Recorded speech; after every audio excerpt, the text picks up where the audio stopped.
Stop me if you've heard this before, but Robinhood is in trouble. Or probably I could better state it by Robinhood is in trouble once again.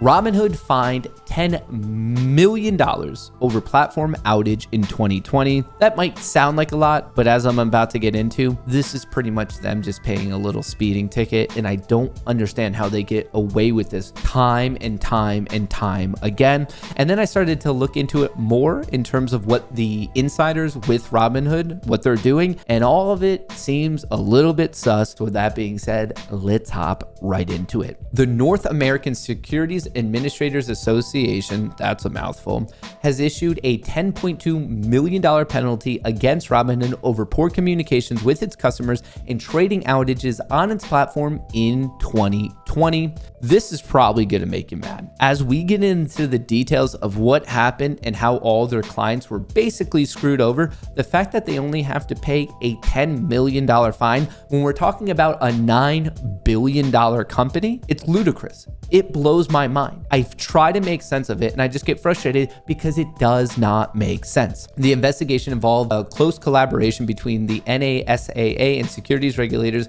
from 7 US states. So here's what happened. In March of 2020, Robinhood experienced a platform outage that lasted for 2 days, preventing users from buying and selling securities during one of the most volatile periods in the stock market's history. As a result, many users missed out on potential profits and some even lost money. Funny how that works. In one of the most volatile periods ever, people are locked out for 2 days, missing out on potential gains, and then some actually even suffering losses because of it. That's insane. It brings up a very legitimate question of how many times you have to break rules in the US until your brokerage license is pulled from you. Apparently, the answer is infinite because all I see from the likes of Robinhood is break the rules, break the rules, break the rules, and you pay a little baby fine. I don't understand the lack of ramifications here. At the time, Robinhood had customers with more than 10 million accounts, and a fair number of them were frustrated trying to figure out how they fared during a bullish trading session. Clients complained about not having access to their accounts and having long wait times for customer service.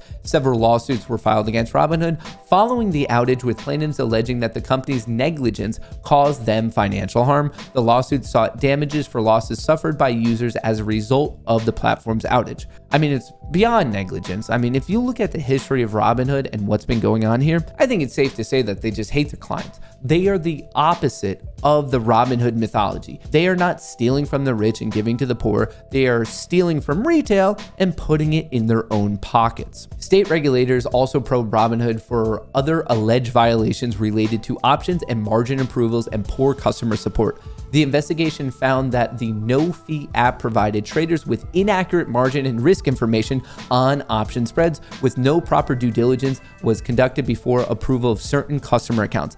This actually led to a very sad situation when the inaccurate margin and risk information on option spreads, and they also were improperly displaying it. And there was a young kid who thought he blew up an account and owned the brokerage $700,000. And it was obviously such an emotional event for him. He ended up taking his own life. Like, this isn't one of those things where we could look at it and be like, oh, it was poor miscommunication. Like, let's get over it. I cannot stress enough how this has had very real world impacts, like beyond what you could ever possibly imagine on just like your first hearing of the story.